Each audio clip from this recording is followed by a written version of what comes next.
بسم اللہ الرحمن الرحیم الحمدللہ رب العالمین والصلاة والسلام علی النبی الکریم الامین وعلی آلہ واصحابہ اجمعین، اما بعد۔ آج ہم گفتگو کریں گے قرآن مجید اور ایمان کے حوالے سے کہ ایمان کے سلسلے میں قرآن مجید کا انداز کیا ہے۔ قرآن مجید ایمان کو اور ایمان سے جڑی ہوئی ساری باتوں کو وہ کلامی انداز سے، فلسفیانہ انداز سے پیش نہیں کرتا،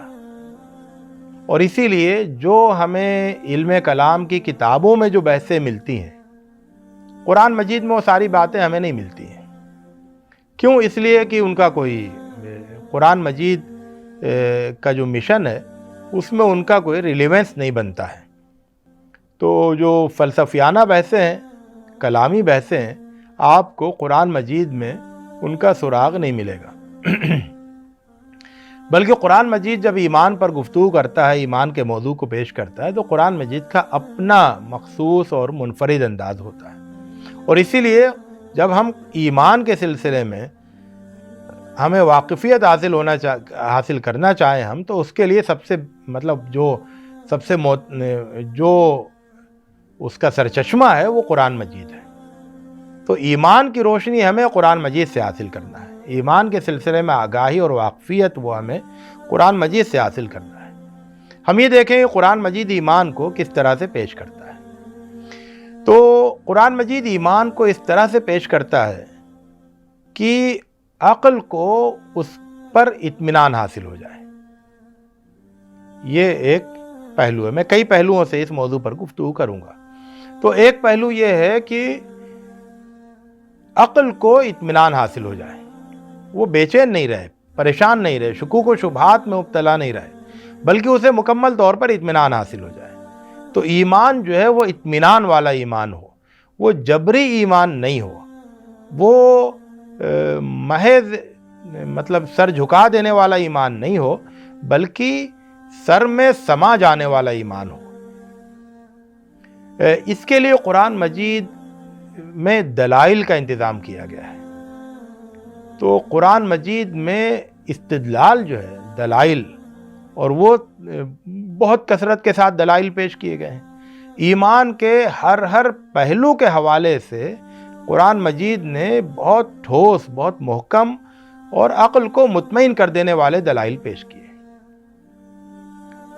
یہ بہت اہم پہلو ہے قرآن مجید کا کہ قرآن مجید کے دلائل، اور خاص بات یہ قرآن مجید کے جتنے بھی دلائل ہیں وہ سب عقل کو اطمینان دلانے والے دلائل ہیں، اور آزادی سے غور کرنے کی دعوت دیتے ہیں کہ انسان ان دلائل پر آزادی کے ساتھ غور کرے، ہر چیز سے آزاد ہو کر، آباء و اجداد کی تقلید سے آزاد ہو کر، ہر طرح کے اقتدار کے جبر سے آزاد ہو کر، جو پرانے اس کے ذہن میں تصورات ہیں ان سے آزاد ہو کر، اور جو ماحول میں جو تصورات پھیلے ہوئے ہیں ان سے آزاد ہو کر، یعنی ہر طرح سے عقل کو آزاد کر کے پھر وہ قرآن مجید کے دلائل پر غور کرے، اور اس طرح سے دلائل کے ذریعے سے وہ اپنی عقل کو اطمینان عطا کرے، کیونکہ وہ دلائل ہیں اس طرح کے کہ ان کے ذریعے سے عقل کو اطمینان حاصل ہو جائے۔ تو قرآن مجید ایمان کے سلسلے میں پہلا کام یہ کرتا ہے کہ دلائل کے ذریعے سے انسانی عقل کو مطمئن کر دیتا ہے کہ اب بہت پورے اطمینان کے ساتھ انسان ایمان کو قبول کرتا ہے۔ ایک بات۔ دوسری بات یہ ہے کہ قرآن مجید ایمان کو اس طرح سے پیش کرتا ہے کہ وہ دل میں راسخ ہو جائے اور اس کی جڑیں پوری شخصیت کی گہرائی میں اتر جائیں۔ رسوخ، یعنی پہلا اطمینان اور دوسری چیز ہے رسوخ۔ سطحی ایمان نہیں رہے، سرسری ایمان نہیں رہے، ایسا ایمان نہیں رہے جو کہ جسے دل کی گہرائی میں محسوس نہیں کیا جائے، جو محض زبانی دعویٰ ہو۔ تو ایمان، قرآن مجید ایمان کو دل میں راسخ کرتا ہے، اور اس کے لیے قرآن مجید اپنی بہت ساری نشانیاں دکھاتا ہے، اور وہ نشانیاں ایسی ہوتی ہیں کہ اس پر انسان غور کرے تو وہ اس کو اللہ تعالیٰ کی عظمت کا اندازہ ہوتا ہے، اور اللہ تعالیٰ کی عظمت کے راستے سے اللہ تعالیٰ کی صفات اور اللہ تعالیٰ کی عظمت کے حوالے سے انسان جو ہے وہ انسان کے دل میں ایمان اترتا چلا جاتا ہے۔ تو قرآن مجید کی آیتوں کی ایک خوبی یہ ہے بہت بڑی کہ ان کے ذریعے سے ایمان دل میں کی گہرائی میں اترتا چلا جاتا ہے۔ جتنا انسان قرآن مجید پر غور کرتا ہے اتنا ہی زیادہ ایمان کی جڑیں اندر پھیلتی چلی جاتی ہیں۔ تو اس طرح سے ایک مضبوط ایمان حاصل ہوتا ہے جو ڈگمگاتا نہیں ہے، اور یہ بہت ضروری ہے کہ اتنا مضبوط ایمان ہو کہ وہ کسی بھی آندھی سے اس کے اندر لغزش پیدا نہیں ہو، اس کی جڑیں ہلیں نہیں، مضبوط رہیں، اس کا تنا بالکل ٹھوس رہے۔ پھر قرآن مجید ایمان کو اس طرح سے پیش کرتا ہے کہ ایمان ایک طاقتور محرک بن جائے، وہ محض ایک عقل کا اور دل کا مسئلہ نہیں رہے کہ عقل ایمان مطمئن ہے ایمان سے اور دل میں ایمان کی روشنی موجود ہے اور محض اتنا کافی ہے، نہیں۔ قرآن مجید ایمان کو ایک طاقتور محرک بناتا ہے کہ اگر کسی کے دل میں ایمان راسخ ہو جائے تو اس کے بعد اس کے اندر ایک ہلچل پیدا ہو جائے اور وہ چین سے بیٹھے نہیں، بلکہ وہ پھر عمل کے راستے پر اور اپنی ذمہ داریوں کی ادائیگی کے راستے پر رواں دواں ہو جائے۔ تو قرآن مجید انسان کو رواں دواں کرنے والی کتاب ہے، اور ایسا ایمان عطا کرتا ہے قرآن مجید جو انسان کو متحرک کر دے اور اس کو عمل کے راستے پر بہت ہی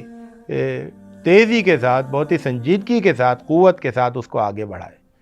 تو ایمان لاتے ہی انسان عمل کے راستے پر چل پڑتا ہے، ذمہ داریوں کی ادائیگی کے راستے پر چل پڑتا ہے، وہ رکتا نہیں ہے۔ تو اس طرح کا ایمان قرآن مجید عطا کرتا ہے۔ قرآن مجید اس کا بھی اہتمام کرتا ہے کہ ایمان کی جو قوت حاصل ہوئی ہے اس میں مسلسل اضافہ ہوتا رہے، کیونکہ اگر اس قوت کا معاملہ یہ ہے، ظاہر ہے کہ یہ تو ایک دل کی کیفیت ہوتی ہے، اور اگر اس میں مسلسل اضافہ نہیں ہوتا رہے تو پھر کمی ہونے لگتی ہے، دوسری کیفیتیں غالب ہونے لگتی ہیں، اپنے لیے جگہ بنانے لگتی ہیں۔ تو جب ایمان کی کیفیت میں مسلسل اضافہ ہوتا رہے گا تو دوسری کیفیتوں کو سر اٹھانے کا، اپنے پیر پھیلانے کا، اپنے لیے جگہ بنانے کا موقع نہیں ملے گا۔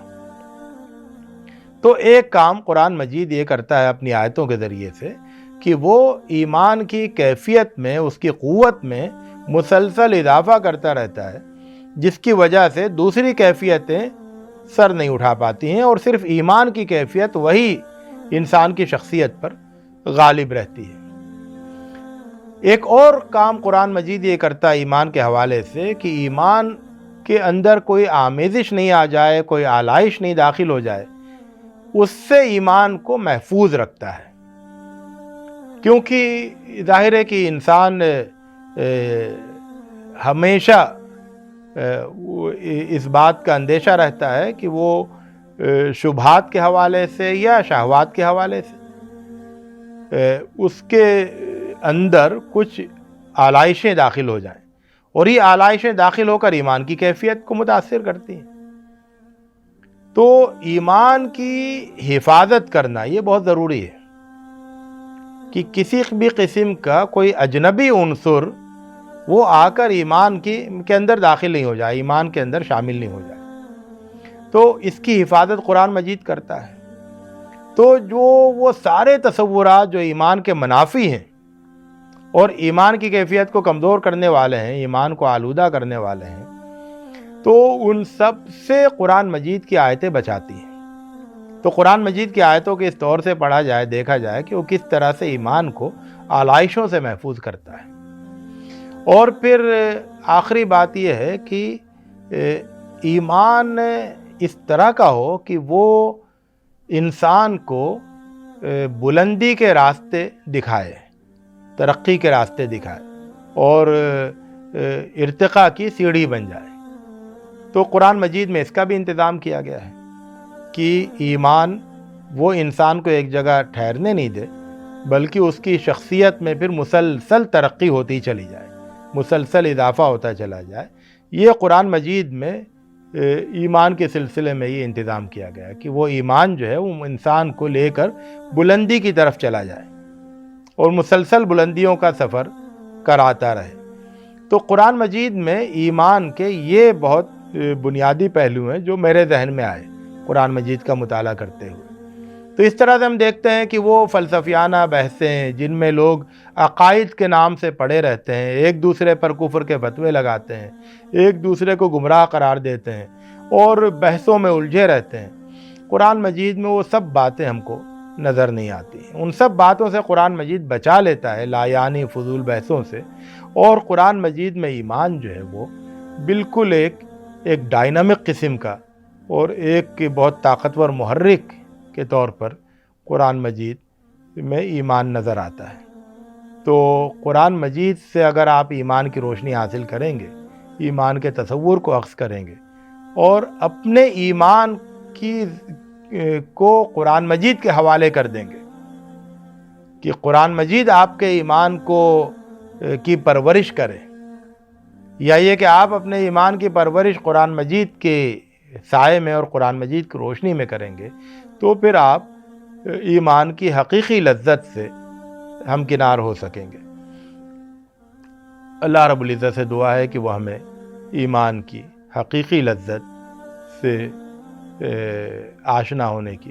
توفیق عطا فرمائے۔ قرآن مجید سے ہم اس طرح کا تعلق اختیار کریں کہ قرآن مجید کی جب ہم آیتیں پڑھیں تو ہمارے ایمان میں اضافہ ہو، ایمان میں ترقی ہو، اور ایمان ہمارے ایمان میں اضافہ ہو، اور پھر ایمان کے اضافے کے ساتھ ساتھ ہماری شخصیت میں ترقی ہو اور ہم بلندیوں کا سفر طے کریں۔ وآخر دعوانا ان الحمد للہ رب العالمین۔